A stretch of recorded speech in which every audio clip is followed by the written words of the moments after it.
la palabra langosta porque a mí me suena como a mariscos, ¿verdad? Pero le pueden poner mentalidad de saltamontes. Así como aquella serie de los 70, ¿verdad? Dime, mi pequeño saltamontes. Algo así. Mentalidad de saltamontes, mentalidad de langosta. Y vamos directamente a la palabra del Señor. Voy a referirme a una porción de las Escrituras que nos va a ayudar a poder plantear y a exponer esto que le quiero yo hablar esta mañana, pues ya casi tarde, con la mentalidad de langosta. Y vamos al libro de Números capítulo 13. Y vamos a empezar a leer a partir del versículo 25. Y dice la palabra de esta forma: y volvieron de reconocer la tierra al fin de 40 días. ¿Cuántos días anduvieron reconociendo la tierra? 40. Y anduvieron y vinieron a Moisés y a Aarón y a toda la congregación de los hijos de Israel en el desierto de Parán, en Cades. Y dieron la información a ellos y a toda la congregación. Estaban en un meeting. Era como un informe de gobierno.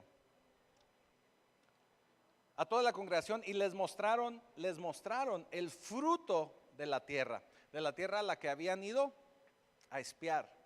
Ahorita vamos a entrar en contexto. Y les contaron diciendo: nosotros llegamos a la tierra a la cual nos enviaste, la que ciertamente fluye leche y miel. Y este es el fruto de ella. O sea, llevaban una prueba. Mas el pueblo que habita aquella tierra es fuerte, y las ciudades muy grandes y fortificadas. Y también vimos ahí a los hijos de Anac. Amalec habita en el Negev, y el Eteo, el Jebuseo y el Amorreo habitan en el monte. Y el Cananeo habita junto al mar y a la ribera del Jordán. Entonces Caleb hizo callar al pueblo delante de Moisés y dijo, o sea, les dijo, quietos. Subamos luego y tomemos posesión de ella, porque más podremos nosotros que ellos. Versículo 31. Mas los varones que subieron con él dijeron: no podemos subir contra aquel pueblo, porque es más fuerte que nosotros. Y hablaron mal entre ellos, entre los hijos de Israel, de la tierra que habían reconocido, diciendo, empezaron a murmurar ahí entre ellos y decían: la tierra por donde pasamos para reconocerla es tierra que traga a sus moradores, y todo el pueblo que vimos en medio de ella son hombres de grande estatura. También vimos ahí gigantes, hijos de Anac, raza de los gigantes. Y éramos nosotros, a nuestro parecer, como langostas. Y así les parecíamos a ellos. Amén. Bendito Señor, bendito Padre Celestial, te damos gracias por esta porción. Sabemos que la palabra que hoy se derramará en este tu templo quedará guardada en nuestra mente, en nuestros corazones, y la llevaremos a la práctica. Todo en el poderoso nombre de Jesucristo. Amén y amén. Todos sabemos, y es algo que se repite constantemente en nuestros servicios, prácticamente cualquier iglesia nos lo enseña, nos lo dice. Todos sabemos y entendemos que Dios nos quiere llevar a algún lugar. Se hizo en algunos años atrás muy famoso un libro que se llamaba Un propósito con Dios. Y como que mucha gente abrió los ojos y entendió que todos tenemos un propósito en Dios. Y ciertamente así lo tenemos. Y cuando el Señor tiene un propósito para cada uno de nosotros, primeramente lo que hace es sacarnos del desierto en el que nos encontramos Y no solamente del desierto, sino sacarnos de la esclavitud en la que estamos.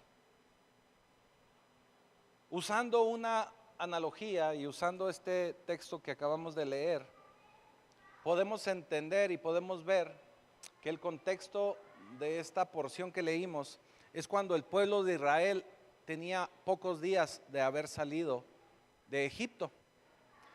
Tenía no más de 2 meses que había salido de la tierra de Egipto, donde ellos eran esclavos, donde ellos lloraban y le clamaban al Señor para que los liberara de ahí, para que los sacara de ahí. Ciertamente, si vamos viendo la historia cronológica del pueblo, vemos y reconocemos muchas historias desde que salen de Egipto. El Señor les abre el Mar Rojo, vemos cómo el Señor empieza a tratar con ellos, vemos cómo ellos llegan al desierto, vemos lo que el Señor les empieza a cuidar, vemos cómo el Señor les da agua, vemos cómo el Señor cuida de su pueblo, en pocas palabras. Llegan a una etapa donde se encuentran al borde del Jordán, o vaya a decir, del otro lado del Jordán. Llegan así como que a unos cuantos pasos de poder llegar y tomar la tierra prometida. Está ahí cerquitita. Está más cerca que de aquí al centro. Estaba ahí cerquita. Dios ya les había dicho que les iba a entregar esa tierra. Esa es la promesa de Dios.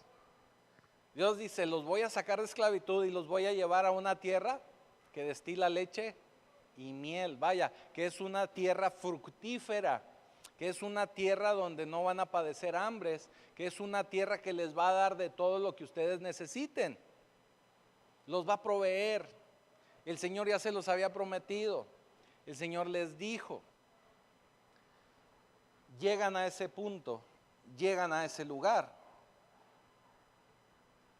Cuando nosotros hablamos de esta etapa del pueblo de Israel, es como cuando nosotros logramos entender que nosotros al venir a Cristo Jesús, nosotros también hemos sido liberados de una esclavitud, de la esclavitud del pecado, de la esclavitud de estar atados, sujetos a un pecado, a nuestras pasiones, a nuestros delirios, a nuestras concupiscencias. Estamos atados también.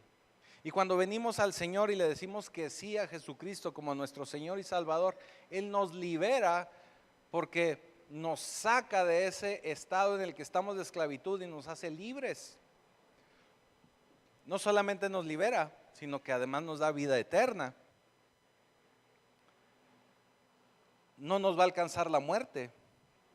El pueblo de Israel también vio cómo a ellos no los alcanzó la muerte.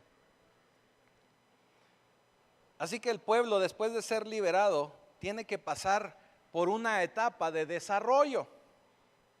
Cuando el pueblo de Israel fue sacado de Egipto, ellos tienen que atravesar por una etapa de desierto.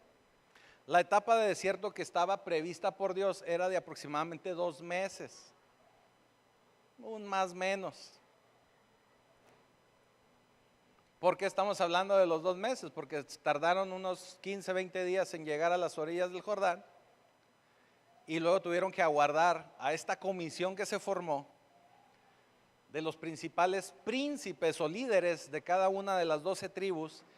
Entonces envían a estos espías, 12 espías, a que vayan y vean la situación de la ciudad que ya les había prometido Dios. ¿Quién se las prometió? Dios. Entonces a lo que iban estos espías no era a ir a ver si Dios se las iba a dar. Ya Dios les había dicho que sí. Lo que ellos iban a buscar o lo que ellos iban a analizar era ver en términos humanos cómo le iban a hacer para poder tomar esa tierra. ¿Me estoy explicando? Ya no estamos hablando de una promesa del Señor, ya ahí estaba la promesa, sino ahora se trataba de que pudieran establecer una estrategia. Así como nosotros aquí en la tierra establecemos estrategias para solucionar problemas. Nosotros día a día enfrentamos problemas. Nosotros día a día nos vemos con situaciones que tenemos que resolver. Que si se descompuso el carro, que si llegó el recibo de la luz, que si hay que pagar la renta, que si el jefe del trabajo ya no lo aguanto, que si los clientes de los perros ya no sé qué hacer, que cualquier cosa. Tenemos que enfrentar situaciones día a día. ¿Estamos de acuerdo? Y esas situaciones las tenemos que enfrentar para llegar a la promesa que Dios nos hizo, al lugar donde el Señor nos quiere llevar. El pueblo de Israel iba a ese lugar que destila leche y miel, ya estaban ahí, ya sabían de Dios que se los iba a entregar, pero ahora ellos tenían que resolver cómo lo iban a tomar. Así que el Señor puede ser que en ese caminar te vaya pasando por diversas situaciones y pruebas, porque Él quiere que vayas tomando madurez para llegar al final del camino, a la promesa o al lugar donde te va a llevar.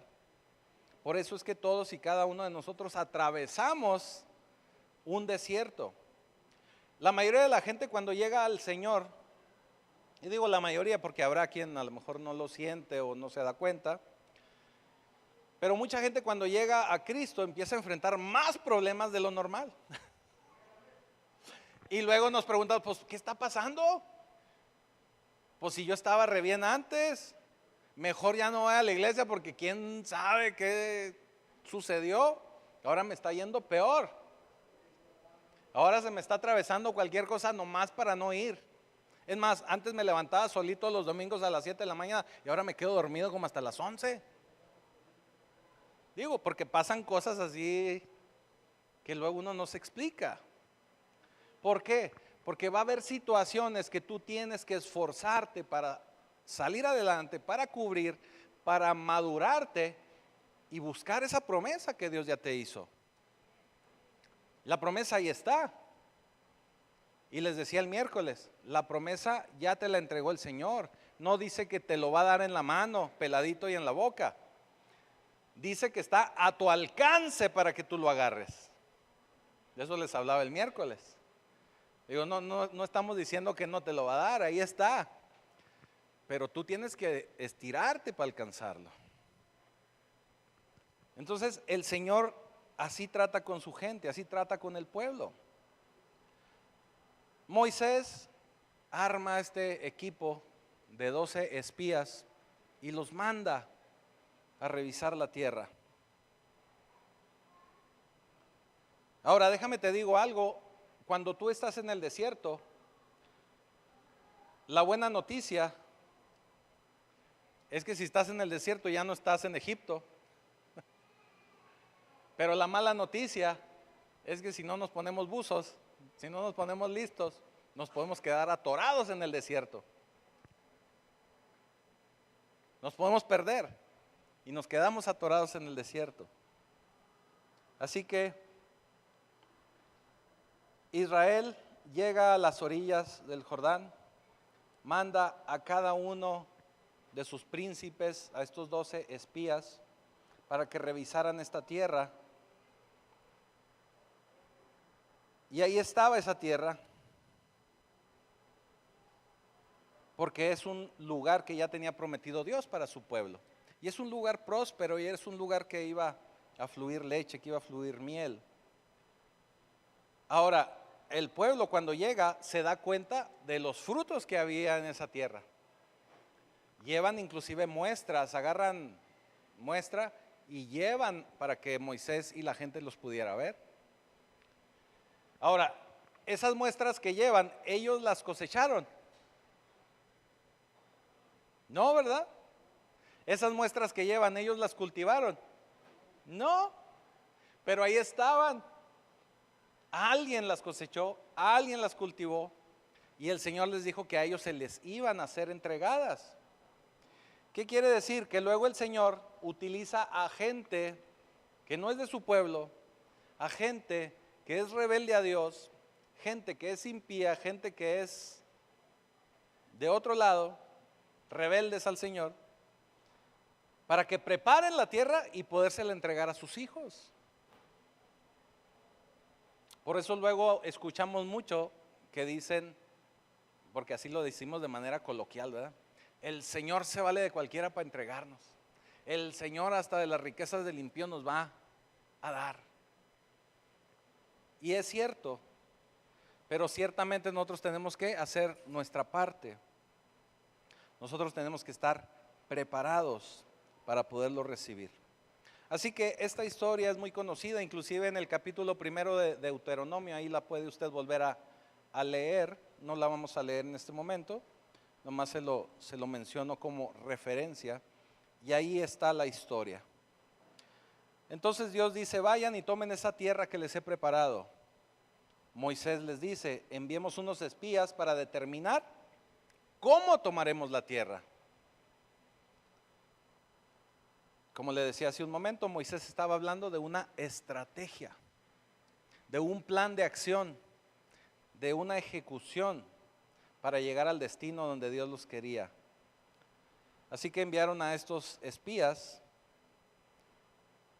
y después de que estos espías anduvieron por ahí en esos lugares 40 días, regresaron platicando los retos y las dificultades que iban a tener que pasar si es que querían tomar esa tierra. Y lo podemos ver en una declaración contundente que ellos hacen, y se encuentra ahí en el capítulo 13 de Números, versículo 33, el último versículo que leímos. Aquí nos podemos dar cuenta del estado de ánimo en el que llegaron. Y dice así, también vimos ahí gigantes, hijos de Anac, raza de los gigantes, y éramos nosotros, a nuestro parecer, como langostas. Así les parecíamos a ellos.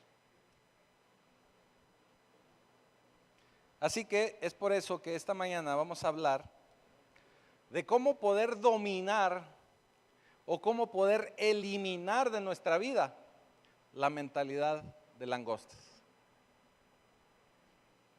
Es muy importante que lo hagamos.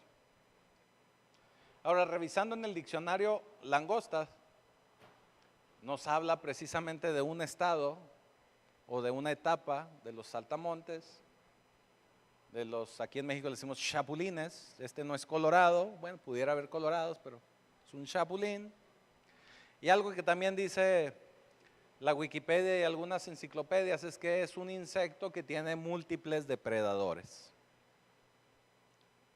O sea, es un insecto que es prácticamente indefenso. Así que es presa fácil para cualquier otro depredador. Quiere decir que se lo comen con facilidad. Estos hombres llegaron con una mentalidad diciéndose a ellos mismos langostas. Langostas. ¿Y por qué digo que diciéndose a ellos mismos? Porque dice, y éramos nosotros, clave con esto, a nuestro parecer. O sea, ¿quiénes se dijeron a ellos mismos langostas? Ellos. O sea, nosotros somos como langostas. O sea, nadie les preguntó ni les pusieron el apodo. Ellos solitos asumieron que eran como langostas. Solitos. Como decimos recientemente, se aventaron de pechito. Ellos solos cayeron. Y ellos empezaron a mostrar que tenían una mentalidad de langostas. Así que si se tiene una perspectiva en la que usted trata de evitar riesgos, si tenemos una perspectiva en la que usted no termina de creerle a Dios y no termina de caminar por fe, eso nos habla de que por ahí puede haber una mentalidad de langosta. Si seguimos teniendo miedo, aun y cuando Dios nos dijo que lo va a hacer, eso nos habla que tenemos una mentalidad de langosta. Si cada vez que usted se enfrenta a un problema, usted ve el problema más grande que las promesas que le ha hecho Dios a usted, Entonces, tenemos una mentalidad de langosta. Y el complejo o esta mentalidad de langosta va a eliminar o a ir evitando que usted pueda tener una visión espiritual. No lo deja ver más allá de su situación real. No lo deja ver más allá de lo físico. Porque tenemos una mentalidad de langosta. También otra situación para poder identificar a alguien con mentalidad de langosta es cuando los días de ayer, los días pasados fueron mejores que hoy y que mañana. ¿No ha conocido gente así? Que todo de lo que platican y hablan desde ayer y siempre fue mejor ayer y en mis tiempos era mejor. Si sigue usted con vida, todavía es su tiempo. Si todavía está usted aquí, todavía es su tiempo. Todavía no viene el mejor tiempo y si está en Cristo, no sabemos que venga mañana. Pero tenemos que confiar en que cada día es mejor. No decimos que en Cristo cada día renovamos nuestras fuerzas, que cada día nos lleva de victoria en victoria, que cada día vamos a ver su mano poderosa. Entonces todavía no hemos visto lo mejor. Si está atorado alguien en que el pasado fue mejor, entonces tiene mentalidad de langosta. Así que ellos dijeron, éramos nosotros a nuestro parecer como langostas. O sea, nadie les dijo, ni les señaló, ni nada. Pero tenían ellos un pensamiento negativo, donde todo es más grande y todo es mayor de lo que somos nosotros. En otras palabras, tener una mentalidad de langosta es tener una mentalidad mediocre en el Señor. Porque no estamos caminando por fe, no le estamos creyendo a Dios, no estamos creyendo en su palabra.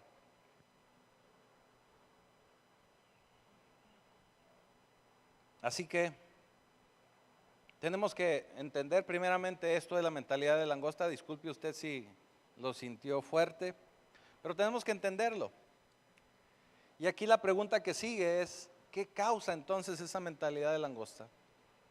¿Qué causa esa mentalidad de langosta? Hay mucha gente en la calle y lamentablemente también en algunas congregaciones, me refiero a gente que ya es de Cristo, que aún tienen mentalidad de langosta, que no pueden llegar a su destino, que tienen una promesa en el Señor, pero no logran seguir avanzando. Por eso vemos gente que tiene 5, 10, 15, 20, 25, 30 años en el Evangelio y todavía no alcanzan una madurez. Porque alcanzar una madurez en el Señor es que cada día usted camine con paso firme creyéndole a Dios. Que cada día usted se fundamente más en el Señor. Que cada día más usted camine creyéndole al Señor. Y Dios lo quiere llevar a su destino, pero si nosotros no le creemos a Dios, no vamos a avanzar. Así que una de las primeras causas, le voy a mencionar, creo que 2 traigo por aquí, 2 o 3. De las primeras causas que nos hacen tener una mentalidad de langosta es el ser gente quejumbrosa. Ese es el primer punto. ¿Usted ha conocido esa gente quejumbrosa? Esa gente que de todo se lamenta, esa gente que de todo se queja, esa gente que no puede pasar una mosca porque, ay, ya pasó una mosca. Ay, es que ya está nublado, no, qué mal que esté nublado. Ah, es que ya llovió, no, se me va a humedecer toda la casa y se me va a gotear. ¿Sí le ha tocado gente así? Vámonos de viaje, no, porque está bien peligroso, no va a ser que vamos a chocar. Y el camión, ¿sí le ha pasado? Vamos a comprar una tele y es de las más nuevas, no, ¿qué tal que se descomponga? ¿Quién no la va a arreglar? Oiga, yo le platico esto. Yo tenía un tío y yo me acuerdo, yo estaba muy chiquillo y fue la primera televisión a colores que compró mi papá ahí para la casa. una tele allá de principios de los 80s. Y cuando la vio uno de mis tíos, dijo, no, qué padre se ve, pero ¿y si se les descompone?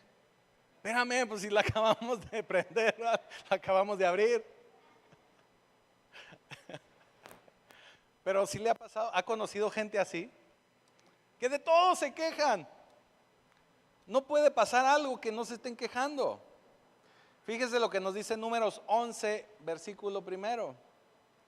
El pueblo de Israel, a partir de que salieron de Egipto, empezó a quejarse. Eran unos quejumbrosos de primera. Números 11:1 dice, y aconteció que el pueblo se quejó a oídos de Jehová. Y lo oyó Jehová y ardió su ira. O sea, todavía el Señor los estaba sacando del cautiverio y estos compas se estaban quejando.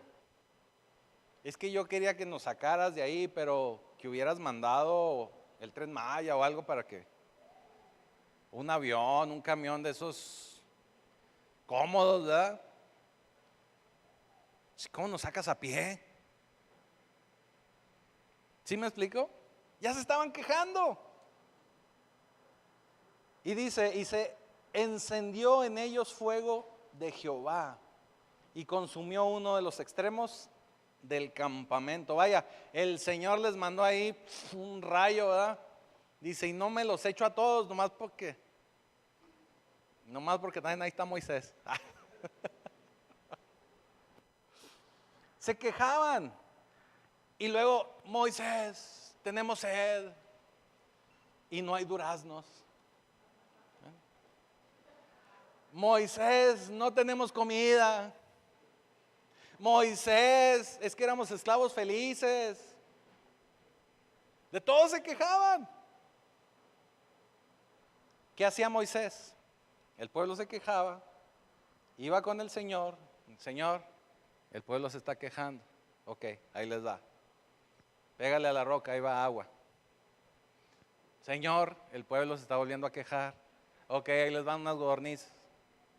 Señor, el pueblo se volvió a quejar. Ok, ahí les va. Entonces, era como un bebé el pueblo de Israel. Lloraba y Moisés estaba tratando de adivinarle, de atinarle para pedirle a Dios para que dejara de llorar. Usted sabía que los bebés cuando los que somos papás nos agarran el numerito.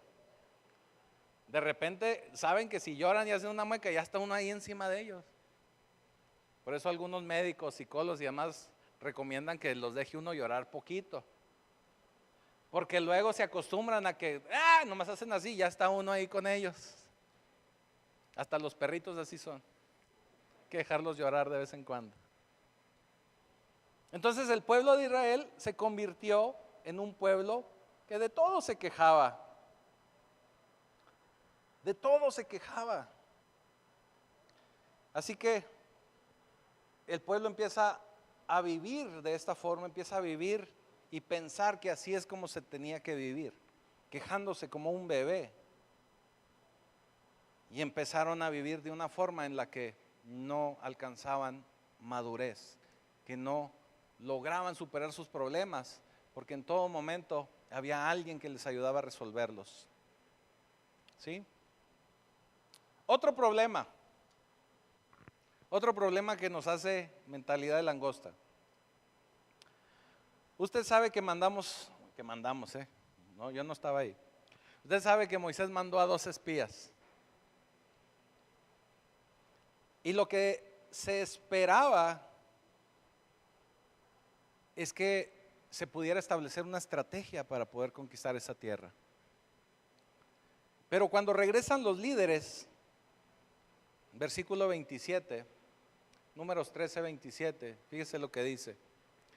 Y les contaron diciendo, nosotros llegamos a la tierra a la cual nos enviaste, la que ciertamente fluye leche y miel. Y este es el fruto de ella, llevaban una muestra. Versículo 28.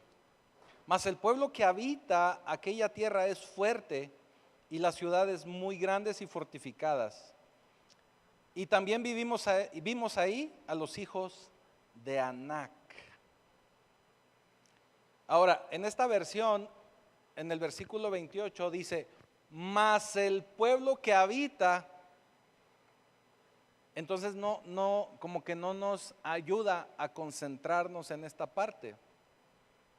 Pero hay otra versión que dice, sin embargo, el pueblo que habita. Y esa palabra es de mucha importancia y nos dice mucho aquí en este pasaje, porque es como esos líderes, como esos principales que fueron a ver la estrategia y les dice, sí, la tierra está muy padre, hay fruta, están los frutos a todo dar, sí fluye leche y miel como nos dijo el Señor, ahí está, pero va a estar bien canijo, pero no hay dinero, pero no sé cómo le voy a hacer, pero está muy complicado, o sea, pero tengo que ponerme a estudiar, pero tengo que comprar el boleto, pero tengo que orar, pero tengo que levantarme temprano para ir a la oración del sábado, pero es que el miércoles no puedo porque estoy trabajando entre semana, pero. ¿Sí nos estamos entendiendo? Pero, siempre tenemos un pretexto. Estas personas se suponían que era alguien que tenía que ir, regresar y darle ánimo a la gente. Por eso se enviaron como príncipes de cada una de las tribus. Se enviaron como líderes, pero el liderazgo de ellos no funcionó. Se apagó ese liderazgo. Y en lugar de impulsar al pueblo, regresaron con más peros que con ideas de cómo poder tomar esa tierra. Y en el versículo 29 todavía dice, y Amelec habita en Negev, y el Eteo, y el Jebuseo, y el Amorreo, y va a estar bien canijo. ¿Quién sabe si la armemos? ¿Qué quiere decir? Cuando empezamos nosotros con nuestros peros, se nos olvida lo que Dios ya dijo que nos iba a dar. Se nos olvida lo que Dios ya dijo que te iba a entregar. Se nos olvida el propósito que hay de Dios en nosotros. Porque empezamos a poner peros, empezamos a frenar el caminar con el Señor. Así que usted puede saber que hay malos liderazgos cuando los problemas sobrepasan las promesas. Cuando los problemas sobrepasan las promesas, no hay un buen liderazgo. Porque Dios les dijo, tómenla. Ya fue designada ese llamado. Y usted en lugar de ir y tomar, dice, pero está bien canijo. Está difícil. Ahora, no podemos ignorar que hay problemas. ¿No? Eso sería tonto de nuestra parte, ¿verdad? Ignorar que hay un problema. Más bien tenemos que establecer una estrategia correcta para poder abordar el problema. Si Dios ya dijo que nos lo va a dar, Él nos lo va a entregar. Ahora, el análisis que llevaron no era del todo mal. No estaba tan peor, vamos a decirlo así. Digo, porque peor es más peor que peor. No estaba tan peor, porque sí lo que vieron fue real. El problema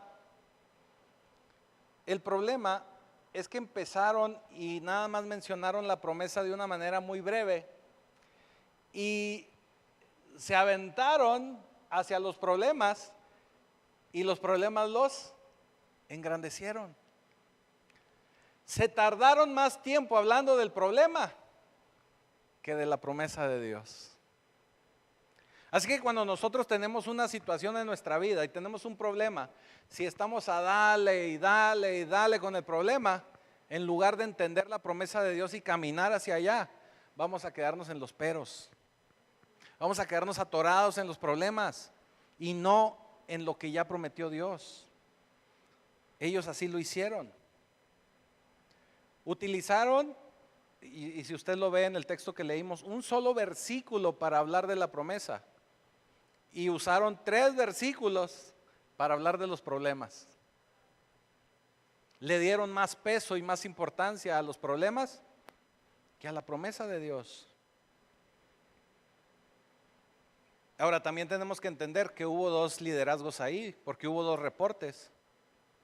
Uno de ellos, donde había 10 príncipes o 10 encargados que llegaron con los peros. Y había dos que dijeron, órale, vamos a darle. Trataron de levantar la porra, sí, se puede. Pero no hubo quien les hiciera segunda.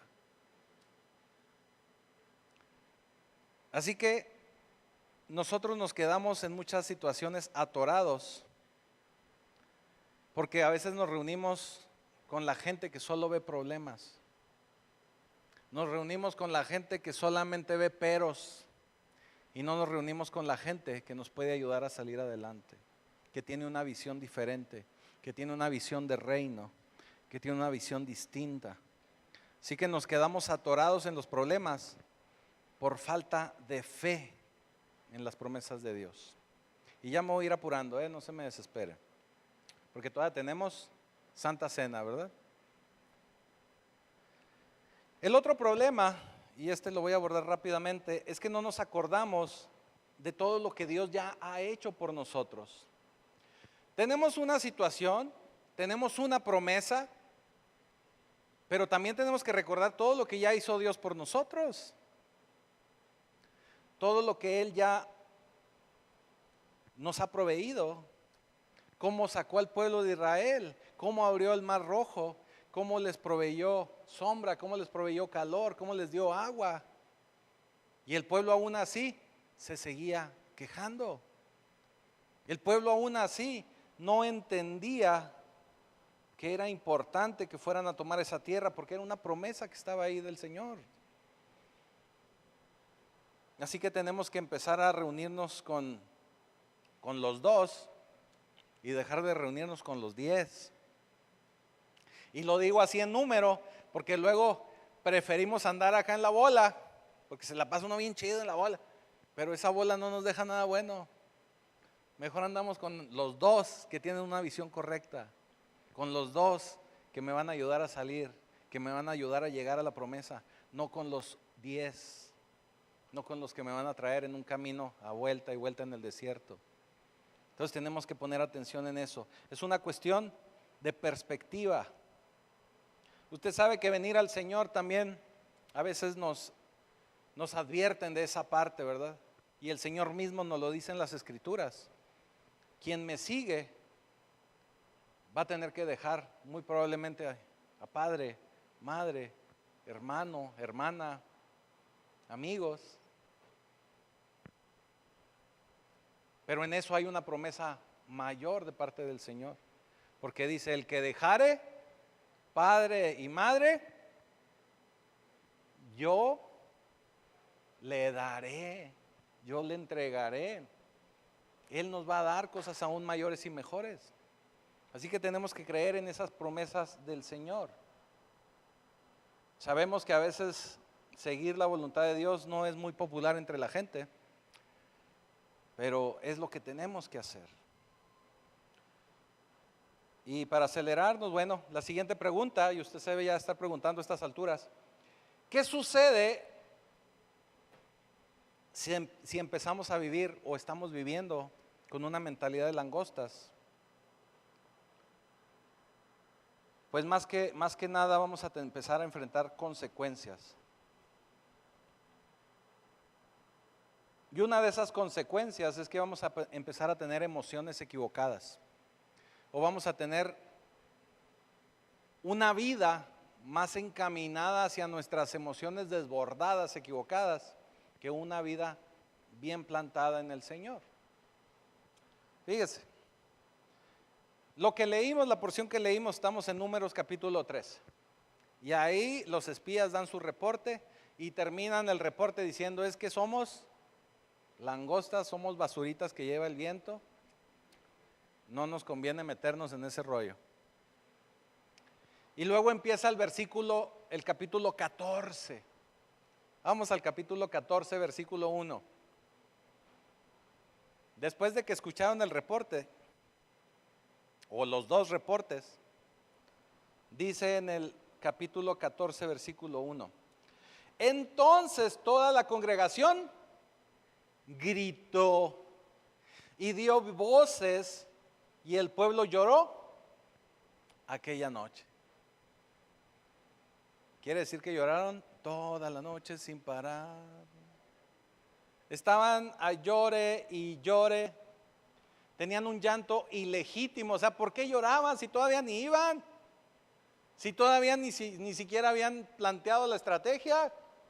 Si todavía ni siquiera habían decidido correctamente si se lanzaban o no se lanzaban. Todavía Moisés no decía qué íbamos a hacer. Digo, ya sabíamos lo que Dios decía, pero todavía no había más herramientas como para soltarnos llorando. Pero como estábamos acostumbrados a quejarnos, empezaron a llorar. Como dijo el salmista, llorar y llorar. Después me dijo un arriero que no hay que llegar primero. Pero en este caso sí tenían que llegar ahí primero. Así que estaban llorando de una manera ilegítima. Pero fíjese, aquí el llanto era provocado porque no querían caminar en la voluntad de Dios. Es como si en la actualidad usted le dice, y discúlpeme el ejemplo, pero como si usted le dice en la actualidad a un chavo, oye, vamos a empezar a caminar con el Señor, pero los domingos vas a tener que congregarte. Y a lo mejor ese chavo los domingos se va al fútbol. ¿Qué cree que va a hacer? ¿Va a llorar? Va a llorar, pero no sabe que le conviene esto, independientemente de que juegue en el Cruz Azul, en América, ojalá no sé qué. Independientemente de donde jueguen, le va a convenir.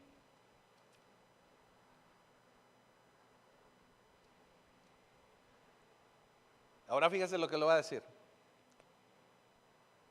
Eso no fue lo peor, sino que cuando estamos exacerbados con nuestras emociones, porque nos ponemos a llorar, porque no queremos hacer la voluntad de Dios, porque se nos hace muy difícil, porque se nos hace muy comprometedor, porque no me quiero comprometer, estoy muy chavo, estoy muy viejo, estoy muy joven, o sea, siempre va a haber un pretexto. Cuando empezamos a vivir así, tan emocionalmente que lloramos, o no lloramos, o sí lloramos, o nos enojamos, que hay gente que también se hace la enojada, en lugar de llorar se hace la enojada para que ya no le digan nada, ¿verdad? Cuando estamos en una situación emocional de ese calibre, corremos el riesgo de que se enfade Dios. Y mire lo que les pasó al pueblo de Egipto. Ahí mismo, capítulo 14, versículo 12. Perdón, versículo 2. Lo vi mal. Versículo 2, capítulo 14, 2. Después de que empezaron a llorar toda la noche sin parar, dice el versículo 2, y se quejaron contra Moisés y contra Aarón todos los hijos de Israel. O sea, Moisés y Aarón no llegaron con el reporte, pero eran los pastores, entonces alguien tenía que agarrar el toro, ¿verdad? Alguien tenía que agarrar la responsabilidad. Y les echaron la culpa, ¿verdad? Es que el pastor me dijo, es que el pastor no me saludó, es que el pastor... ¿Sí me estoy explicando? Porque todavía no había una madurez de parte del pueblo. Y está bien, pero eso no es lo peor. Ojo con lo peor, la segunda parte del versículo dice, ojalá muriéramos en la tierra de Egipto o en este desierto, ojalá muriéramos. ¿Sí? ¿Ya lo captó? Es el pueblo llorando. Todavía no iban a tomar la tierra prometida.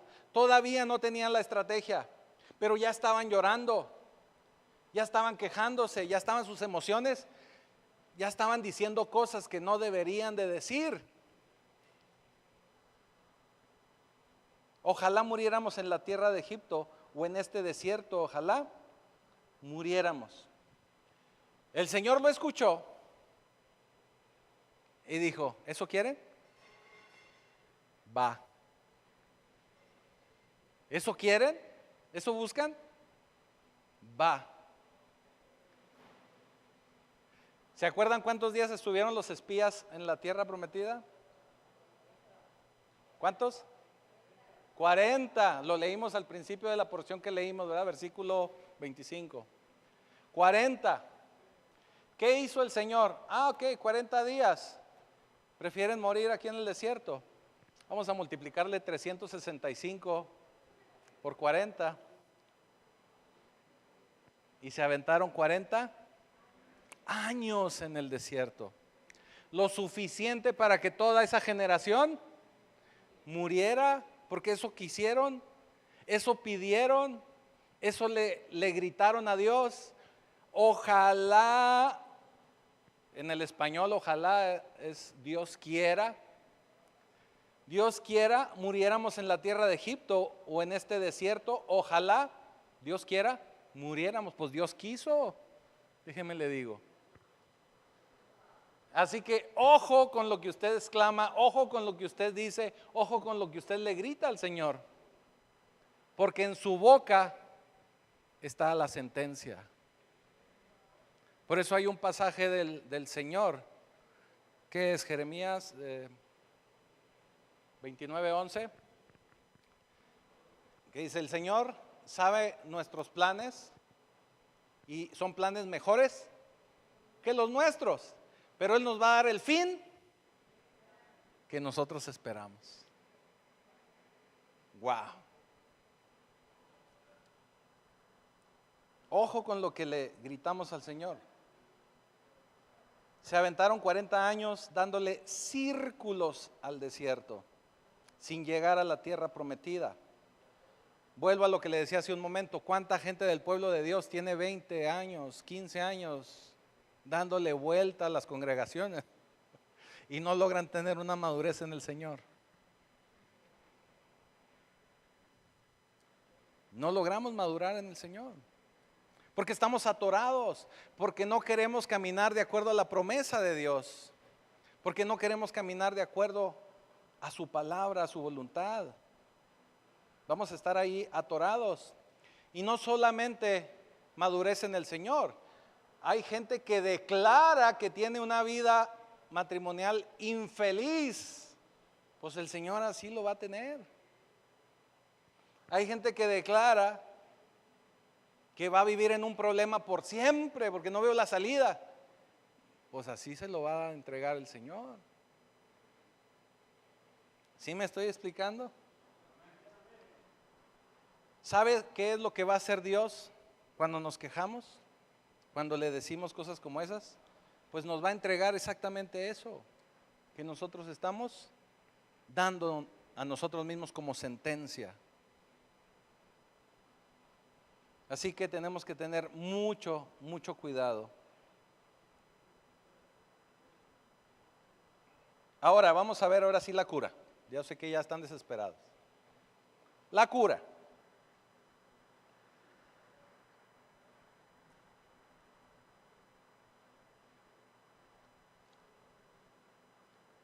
Cuando hablamos de la cura, y hablamos de la cura para no tener esta mentalidad de langosta, hay dos porciones en las Escrituras. No vamos a leer porque nos podemos confundir un poquito, pero el contexto a lo que se refieren, y estoy hablándole de Hebreos 4, apúntelo por ahí, 1 Corintios 10, usted lo puede leer en su casa para que entienda el contexto, pero se refiere a este evento, se refiere a que el Señor nos va a dejar atorados en el desierto porque nos rehusamos a complementar la palabra de Dios con fe. ¿Qué quiere decir? A caminar la palabra de Dios, a hacer la voluntad de Dios. A esto se refiere. Y la razón por la que nos quedamos atorados es porque no caminamos en el Señor. Nos gusta mucho hablar de fe, pero no caminamos por fe. Para darle un ejemplo más concreto, voy a usar esa palabra, concreto. Usted ha visto los sacos de cemento, ¿verdad? Hay gente que los ve más seguidos que otros. Yo casi no. Y luego ahora están bien caros, entonces creo que no los voy a ver muy pronto. El cemento nos va a ayudar a crear concreto, a concretar, a crear concreto. Pero para poder hacer un concreto, nosotros necesitamos mezclar ese cemento. ¿Con qué lo necesitamos mezclar, hermano Juan? Con arena, ¿y qué más? Y agua. O sea, usted llega con su saco de cemento y tiene que echarle arena y tiene que echarle agua y mezclarlo bien para que usted pueda generar un concreto. Eso nos dice que un saco de cemento es nada más un ingrediente. Necesita de arena y necesita de agua para concretarlo, para hacer concreto. Necesita mezclarlo. Se lo voy a decir así. La razón por la que muchas de nuestras promesas no se concretan en nuestra vida es porque no lo mezclamos o no mezclamos los ingredientes adecuados. Usted puede venir el domingo a la iglesia, se va de aquí el domingo a la 1 con su sacote de cemento, pero usted llega y lo avienta ahí en la casa y nunca lo mezcló con nada más. Y a lo mejor ya tiene 1 tonelada ahí de cemento, pero nunca lo ha mezclado con algo más. ¿Me estoy explicando? Si no lo mezcla con lo que necesita mezclarlo, nunca va a ser concreto. Es nada más un ingrediente. Si usted viene a la iglesia y escucha la palabra de Dios, habla de fe, pero nunca la mezcla con la acción, con caminar por fe, con hacer obras, con hacer lo que dice la palabra, nunca se va a concretar nada. Necesitamos mezclarlo. Tenemos que dejar de tener una vida de derrota. Y esa vida de derrota la tenemos porque no mezclamos la palabra de Dios con fe, creyéndole a Dios. Usted sabe que tener fe, para decírselo de una manera fácil, es creerle a Dios todo lo que Dios dice. Es creer que lo que dice la palabra de Dios es real. Y así es, y es cierta, y es verdadera, que sí lo es. Pero tenemos que creerlo. Tenemos que llevarla a cabo. Usted tiene que recordar que la fe, porque yo aquí se lo digo muy seguido, la fe la medimos por los pies. Tenemos que caminar por fe. La fe no la medimos por a ver qué tanto hablamos de fe, o qué tantas teorías tengo, o qué tanta teología tengo, o cuántos versículos me sé. Sí, es un ingrediente, pero lo tengo que hacer, mezclar con mi caminar, con el verdaderamente hacer que las cosas sucedan. Si la fe que usted dice tener no la mezcla con acción, con caminar, con ser hacedor de la palabra, no va a llegar muy lejos, no va a lograr concretar nada. En otras palabras, y eso se lo dejo para que usted lo piense, ¿está usted verdaderamente operando en la palabra de Dios? Si no lo hace, esto es considerado como falta de fe. Y la recomendación es que lo empecemos a hacer. Ahora, la ventaja de estar en Cristo Jesús, y usted lo sabe, la ventaja de estar en Cristo Jesús es que todos los días me puedo arrepentir, y arrepentir es cambiar de dirección. Y si antes no lo hacía, hoy lo hago. Y si antes no lo hice, hoy empiezo. Y si lo decide hacer, empiece ya, no se espere a mañana que sea lunes. No me voy a esperar hasta el principio de mes, para empezar con el mes. No, empiece ya. No se espere hasta que suceda algo más. ¿Qué tal que el Señor llegue hoy en la noche? Tenemos que empezar de ya.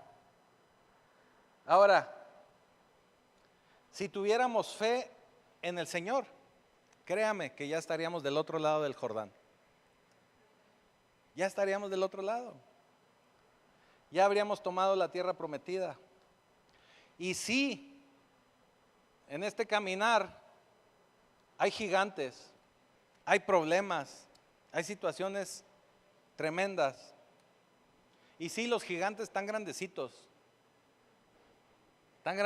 a veces, están creciditos. Pero tenemos que enfrentarlos. Usted debe de recordar la historia de David y Goliat.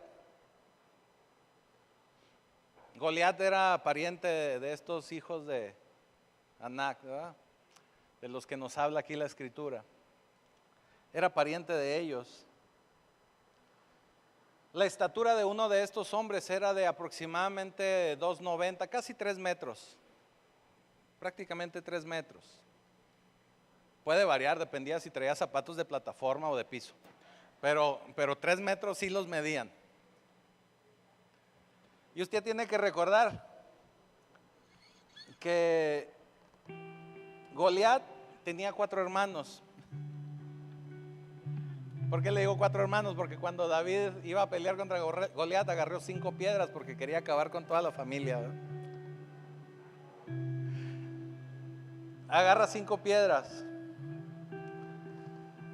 La gente cuando veía a Goliat, porque Goliat me imagino que salía grandote, con armadura, espada, jabalina, apestoso. O sea, usted dirá, ¿eso en qué afecta? No, es que sí les lloraban los ojitos. Sí, cuando están así muy fuerte, sí cala. Deje usted lo que huele, lo que cala en los ojos. Salía Goliat y todo el pueblo de Israel temblaba. Temblaba. Porque lo que veía el pueblo de Israel era un problema enorme, un problema gigante, un problema que los rebasaba y los hacía sentir langostas. Pero la perspectiva de David era diferente. Porque David cuando vio a Goliat dijo, ¿qué? ¿Y este perro filisteo qué? ¿A este le tienen miedo? ¿A este le tienen miedo? Porque David lo que veía era a un hombre que no estaba debajo de la protección de Dios, que no era parte del pacto de Dios. David lo veía como un hombre sin Dios. Y un hombre sin Dios no tenía poder, no tenía peso a los ojos de David. Ahora todos tenían miedo porque lo veían grandote, pero a David lo que veía era que decían, no hombre, pues está tan grandote que no le puedo errar. A este le pego porque le pego. ¿Qué quiere decir? Era un cambio de perspectiva. Unos le tenían miedo por grandote y David dice, no hombre, este le pego. Si me aviento las lagartijillas ahí en el campo, ahí ando apedreando lagartijas, no le iré a pegar a este monstruo. Así que es un cambio de perspectiva, es un cambio de óptica, es un cambio de poder ver las cosas de una manera distinta, de una manera diferente. Así que todo el mundo puede ver un gigante y temer, pero usted tiene que tener una visión distinta y usted tiene que creerle total y completamente al Señor. Porque cuando usted enfrenta gigantes, usted tiene la oportunidad de ver la mano de Dios en su vida. Usted va a poder ver la manifestación de Dios en su vida y usted va a poder alcanzar esos lugares que el Señor ya tiene prometidos, esos lugares de los que fluye leche y fluye miel y que están preparados para los que le creen y para los que caminan en el Señor. Así que levántese, porque hoy también tenemos Santa Cena.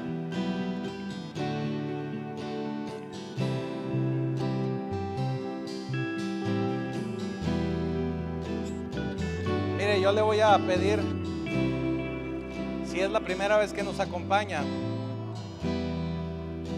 yo le voy a pedir que no deje de participar. No tenga miedo. Porque cuando nosotros participamos en la cena del Señor, es permitirle al Señor que Él meta su mano poderosa en nuestra vida. Y si usted necesita algo de parte de Dios, ahí el Señor va a obrar. Yo sé que a veces traemos ideas preconcebidas de religiosidades, que me dicen, es que yo no he hecho esto, o yo no he hecho aquello, es que yo no puedo. No, sí puede. La cena del Señor, eso es la cena del Señor. Es como si usted está cenando en su casa y le llega una visita y usted le dice, no, ¿sabes qué? Es que no sé si te lavaste las manos o si estás bautizado, no sé, no te puedo invitar, discúlpame, déjame terminar de comer y luego te atiendo. No. Si nos ponemos en la perspectiva de Dios y Él está en la mesa, ¿usted cree que iba a dejar a la gente sin participar? Claro que no. Todos somos invitados a la cena del Señor. Pero lo que sí podemos y debemos hacer es declarar nuestro amor al Señor. Y si es la primera vez que usted nos acompaña y es su deseo recibir al Señor, no por lo que puede hacer por usted, sino por todo el poder que Él tiene, porque Él es Dios, yo le invito a que haga esta oración. La tiene que hacer en voz alta para que el cielo le escuche y el mundo espiritual se dé cuenta que ahora usted le pertenece a Jesucristo. Y es una oración muy sencilla que dice: Padre Celestial, me presento delante de ti como un pecador, pero yo sé que eres bueno, yo sé que eres perdonador. Te doy gracias porque sé que hoy perdonas mis pecados, porque a partir de hoy recibo a Jesucristo como mi Señor, como mi Salvador, y quiero pedir que escribas mi nombre en el libro de la vida. Y ya te doy gracias. Te doy gracias en el poderoso nombre de Jesucristo. Amén.